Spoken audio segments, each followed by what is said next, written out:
Good evening. Welcome to South Asia Newsline. I am Nidhi Taneja. Here are the top stories we are tracking for you on Tuesday, the 27th of September. India pushes to isolate Pakistan over terrorism at United Nations.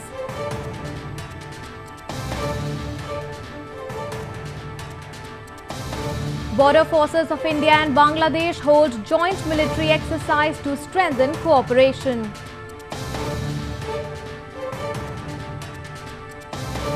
And Drass in India's Kashmir becomes tourist hotspot as world celebrates Tourism Day. And now for all the details. Indian Foreign Minister Sushma Swaraj gave a stinging response to Pakistan by calling the United Nations to isolate countries which breed terrorism. A report. In her much-awaited speech at the 71st session of the United Nations General Assembly, Indian Foreign Minister Sushma Swaraj trained guns at Pakistan by making a strong pitch for isolating nations which speak the language of terrorism and harbour terrorists.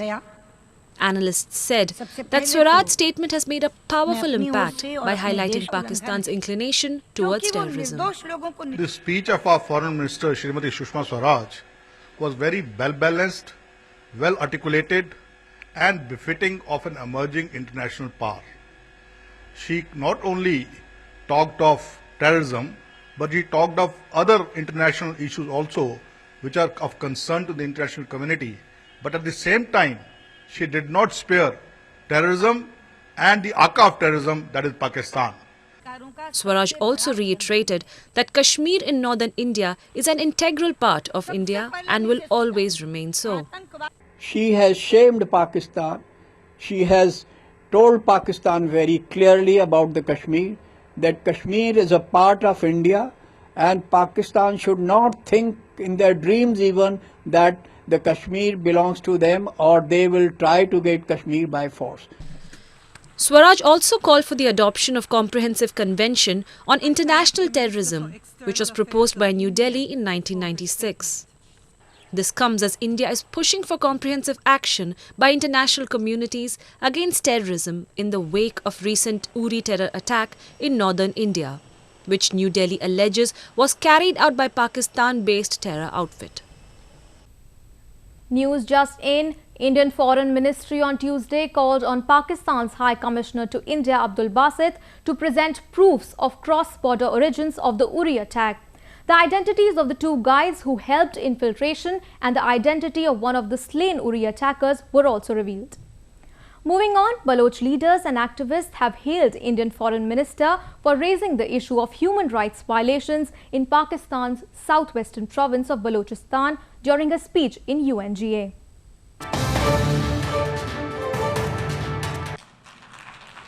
In a strong rebuttal to Pakistan's allegations of atrocities in India's Jammu and Kashmir province, Indian Foreign Minister Sushma Swaraj had stated that Islamabad should also introspect and mull over the atrocities it is perpetrating in Balochistan. मैं कहना चाहूंगी कि जिनके अपने घर शीशे के हों उन्हें दूसरों पर पत्थर नहीं फेंकने चाहिए। जरा एक बार बगल में झांक कर देख लें क्या हो रहा है बलूचिस्तान में और वो खुद क्या कर रहे हैं वहां। मैं कह सकती हूं यहां के आज जो बलूचिस्तान में हो रहा है वो यातनाओं की पराकाष्ठा है। Ladies and gentlemen, Various Baloch activists and leaders have praised India for raising the issue of human rights violations committed by Pakistan in Balochistan province at the highest international forum.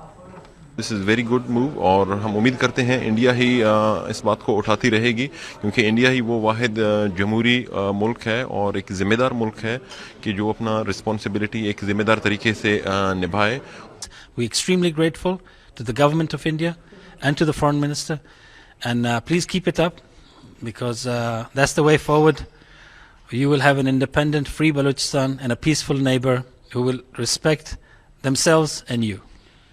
Exiled leaders of the Baloch community over the years have been making efforts to raise the atrocities unleashed by the Pakistan Army and other law enforcement agencies on the community with impunity.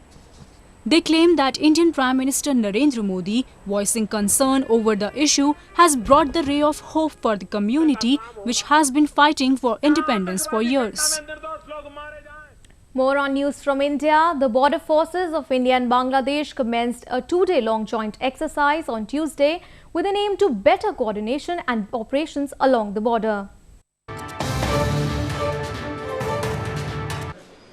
A 2-day-long joint exercise of India's Border Security Force and Border Guard Bangladesh began in South Dinajpur district of India's eastern West Bengal province.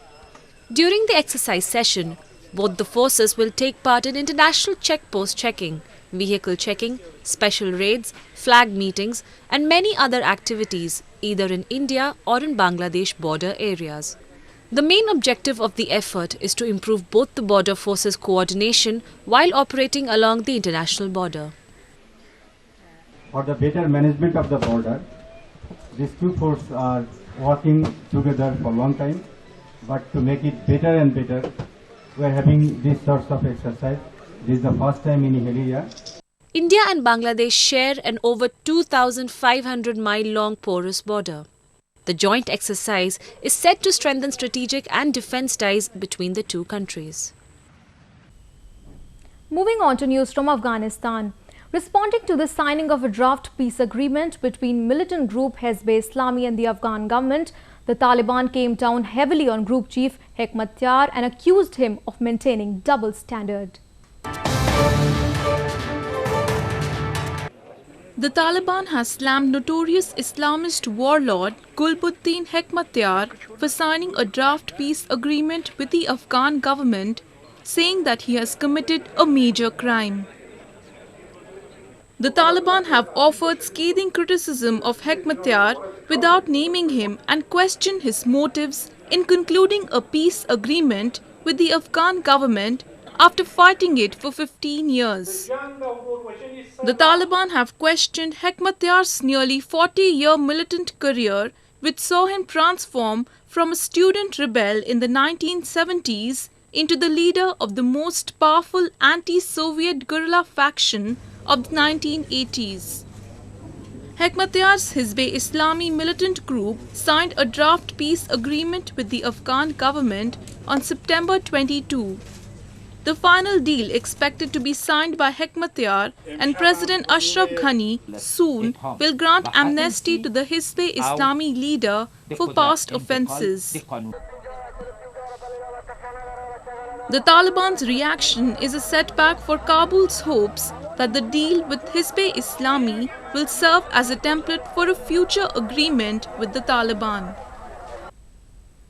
Staying on news from Afghanistan, the Afghan National Defense and Security Forces freed 101 inmates from Taliban prisons in southern Helmand province, its Ministry of Defense said. The hostages were rescued in an overnight operation conducted in Nahr-e-Saraj, Marja and Navzad districts. The details about the freed prisoners will be disclosed later, authorities have said. In recent months, more than 200 prisoners have been released from Taliban captivity in at least 4 operations of this kind in Helmand, where insurgents control wide stretches of the province.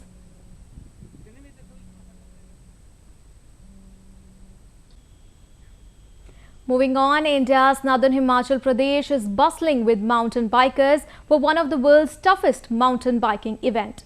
Changes in the route mark this year's event. Riders from various countries gathered in India's northern Himachal Pradesh province for a cycle expedition on one of the toughest and challenging tracks in the world. The 12th edition of Mountain Terrain Biking Himalaya, which is an annual mountain bike race, takes place through the hills of Himachal Pradesh. To mark this year's event, the organizers have made changes in the route as participants will now race it out to Dharamshala. This year we have 67 participants from 15 countries including India. The total distance this year is approximately 650 kilometers, but the unique aspect of this event is that we are going to Dharamshala for the first time. We'll be passing through the Dhauladhars for the first time. Traditionally we have been doing it towards the Manali and the Kulu region. The organizers believe the cycling championship would promote cycling in the region and also enhance environmental conservation. The hilly province is one of the most sought-after tourist destinations in the country due to its exotic valleys, enchanting evergreen slopes and snow-capped mountains. As the world celebrates World Tourism Day on Tuesday, we bring you one of India's most prominent tourist destinations. Along with picturesque locals, the region holds emotional significance for the country.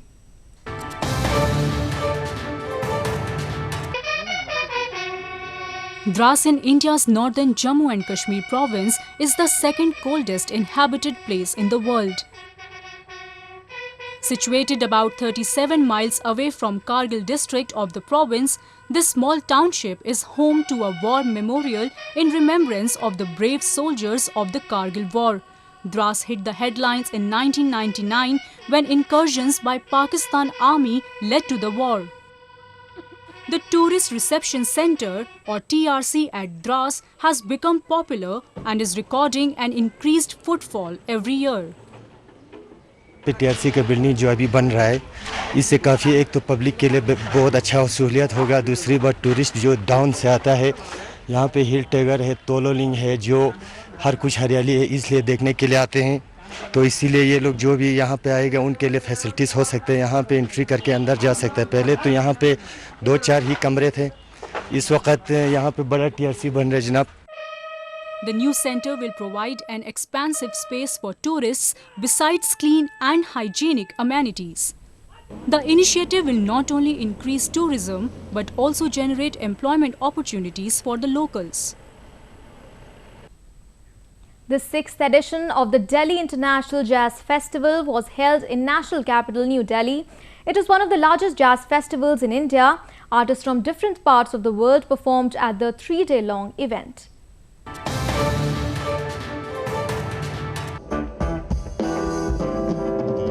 I play the street life because there's no place I can go. Street life, it's the only life I know. Street life, and there's 1,000 cards to play.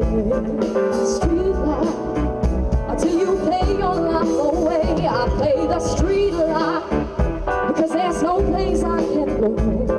Street life, it's the only life I know. There's 1,000 hearts to play. Street life, until you pay your life away. You let the people see just who you wanna be.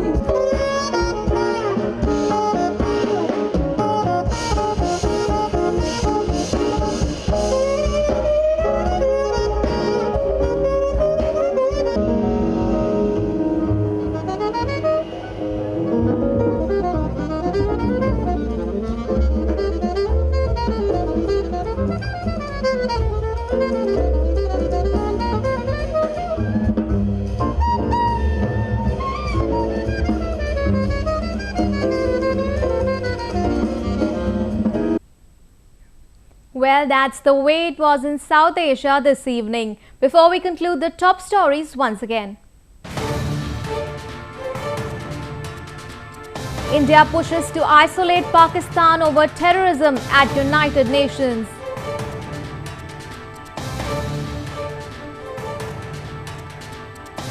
Border forces of India and Bangladesh hold joint military exercise to strengthen cooperation.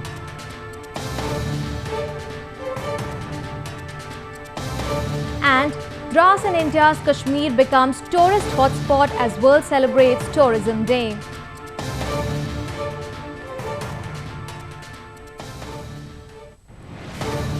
Now our viewers can watch the show on SouthAsiaNewsline.com. You can also visit us on Facebook.com/SAsiaNewsline and follow us on Twitter @SAsiaNewsline. That's all in tonight's edition. We'll see you same time tomorrow. Good night.